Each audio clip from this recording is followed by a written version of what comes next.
Hi everybody, this is Frank Clifford and welcome to another Frank Answers presented by Astrology Hub. Now I've had 93 emails from you about the nodal axis. You want to know what the nodes might mean in your chart, and you'd like to look at maybe transits to the nodes or transits from the nodes. And this is a big theme, particularly with evolutionary astrology, and the nodes are incredibly popular, particularly at the moment. I thought I'd start by introducing some key concepts about the nodes, because they're often simply attributed to karma or a sense of journeying from one to the other, leaving the south node and heading towards the north node, and also has a spiritual and sometimes past life connotation. And I don't believe astrology has to be attached to any belief system. So when we look at the nodes, we can get a lot of information about what they're about without necessarily feeling that they're descriptive of a past life or a sense of karma, what you've reaped, what you've sown, etc. So, but of course, many of you will have that concept, and I certainly have a belief in past lives myself, but astrology is beliefless, I think, in that sense. All right, so let me share my screen and come up with a few ideas here. Now, I was talking recently on the Draconic chart, and this is why there are pictures of dragons there. And I was using the slide just the other day, and I'm doing a lot more looking at this particular special chart, because the Draconic chart is linked very strongly to the nodal axis. It begins, 0 Aries begins at your north node. And so in many ways, it feels fitting to talk to you about them now, as I've had my head in the nodal axis over the past few weeks. Forget the Draconic chart. We'll look at that at a later date if you're interested. Let's just look at some of the key concepts of the nodes. Well, we know that the nodes are an axis. They're an opposition. The north node is always exactly opposite the south node, and they're intersection points on the ecliptic. So they link to the Earth's point of view along with the moon and the sun. And this is why the nodes have this strong solar and lunar feeling to them and interpretation. And in old textbooks in astrology, they're often given a very negative spin, particularly the south node. Even the north node at times is considered a negative or detrimental position. And as always, I want to reframe that tonight and in future Frank Answers with you, exploring different nodal positions and the potential there. So what I want to say today is that I think that the south node describes your great gifts. Whether you believe they've been accumulated in previous lifetimes or not, that's your belief, maybe my belief. But astrologically, when we look at our south node, it are things, they represent things that in a way we don't want to leave behind, but we don't want to get stuck in. We do them well. There's a sense of feeling comfortable in a lunar moon way with the south node, but it really, think of it as your great gift, your library of knowledge, what you instinctively know. That's the first way to see them. The north node is the invitation.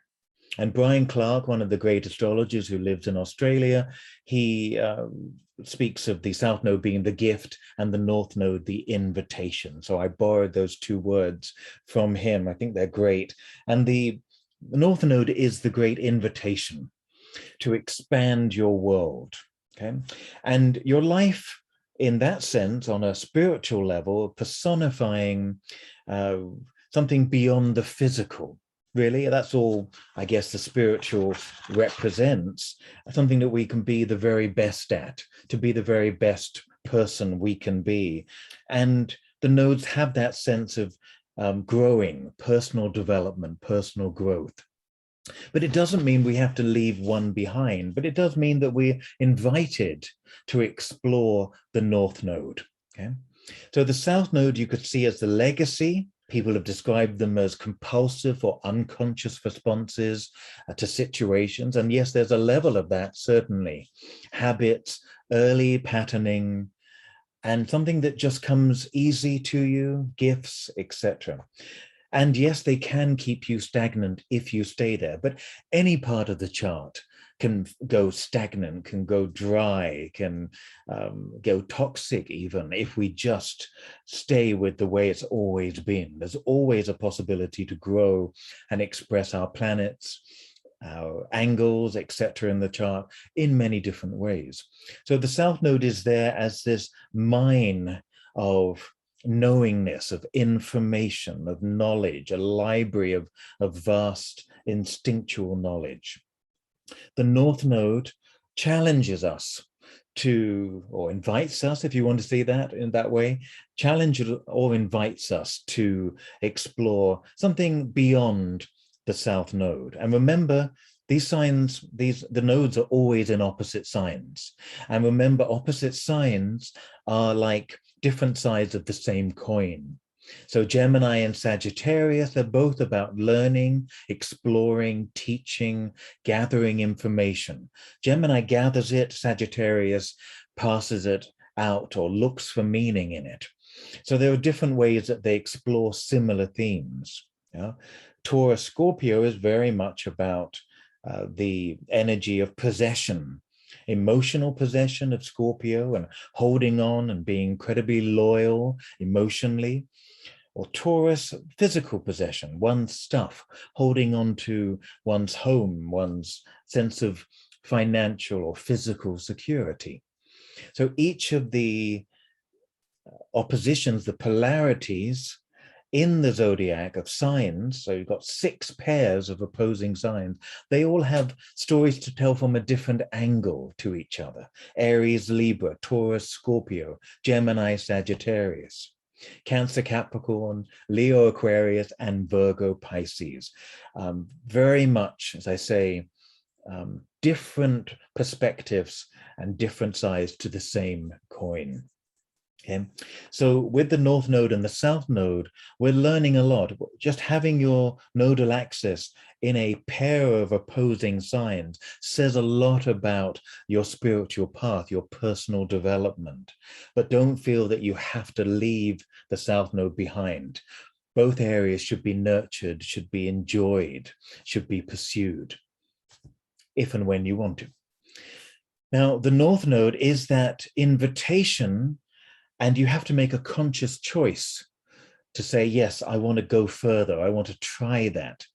And what often happens, and I learned this from Bernadette Brady many years ago, is that we often rush towards our North Node, the sign, the house position, and do it a little bit too early before we feel comfortable, before we feel like we know it, that we can understand it, that we can master it. And then getting a bit burned in that area, we retreat back to our South Node until somebody pushes us again towards our North Node, or until we feel more comfortable. So sometimes there is a rushing towards the North Node before we've really enjoyed and investigated and explored our South Node. So I always liked that interpretation. It really spoke to me from Bernadette Brady many years ago. So the North Node is a conscious choice to conquer new areas, to tap into skills, and to absorb new challenges, to embrace new experiences. And it is a bit of a stretch. It's a sense, well, this is going to require a different take from maybe what I'm used to. Yeah. So it can be that there's unknown territory, although you may have planets in the same sign as your North Node, and therefore it isn't explored or unknown territory. Think of it as emergent potential, an opportunity to evolve, to learn, to try and do some of your finest work. Let's have a quick look at the chart. For today, We've got the nodes right at the beginning of Gemini, the North Node here at the beginning of Gemini at the moment. I'm doing this at the end of November 2021. And the South Node is at the very beginning of Sagittarius. And the nodes go backwards. Some of you may wonder whether you should be using the true node or the mean node. The mean node is an average calculation that is always retrograde. The true node, which I'm using here simply because of my work with the Draconic chart and what I was advised to look at, this true node doesn't mean it's more true than the mean node, but it does go retrograde and then direct and then retrograde. It has this cycle through the months. So there'll never be more than 2 degrees. It's 1 degree and 3/4 away from each other. But you may be one of those people that if you look at the systems, they are one calculation of the node is in one pair of signs and one calculation is in the other. So you're probably the people that we should interview, we should research to find out which one really speaks to you and your experience. But astrologers, like in many areas, disagree on which node to use.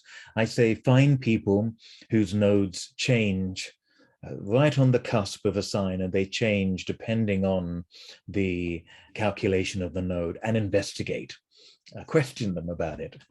Okay, so the nodes are in Gemini and Sagittarius at the moment, and they spend about 18 months there in each sign. And we know that the last 18 months have been about learning to communicate in different ways, to communicate, explore, to reach out. And that's been the invitation of the North Node in Gemini. And as the nodes transit through the signs backwards, of course, so we get to experience the zodiac backwards, interestingly, as they go forward. And by December or January, depending on the nodal calculation, they move from Gemini, Sagittarius into Taurus, Scorpio. So they're going back from the 3rd and 9th sign into the 2nd and the 8th sign. And we have an invitation again to explore Taurus material for the first time in 18, 19 years. And this is going to be a big shift, and it's going to be about resources. It's going to be about how we deal with our money in 2022 and half of 2023. So it's going to be an interesting shift, but certainly adapting has been the key to the last 18 months with the nodes moving through Gemini and Sagittarius, learning, adapting, tackling biases, bigotry of that Sagittarian South Node, and learning to trust the information or to question the information, and maybe a little bit of both. That's always very useful. Gemini is the great skeptic. Sagittarius is the great believer. Yeah, Gemini is the doubter. It says, maybe, let's see, let's take a look, let's investigate, let's get some information. So this is what the last 18 months have been about for a lot of us, particularly in the media, where we're hearing so many conflicting bits of information almost every day about so many different subjects. Okay, so as the nodes transit, it gives us collectively an opportunity to engage and to really embrace 2 different signs, a pair of opposing signs, and we get to do that every 18 months. I'll talk about all of this probably at a later Frank Answers, but in the meantime, I hope that's useful. I hope it's given you an idea of how to think about the nodes. We'll do some of your examples in the coming episodes. Okay, take care of yourself, and I will see you all very soon.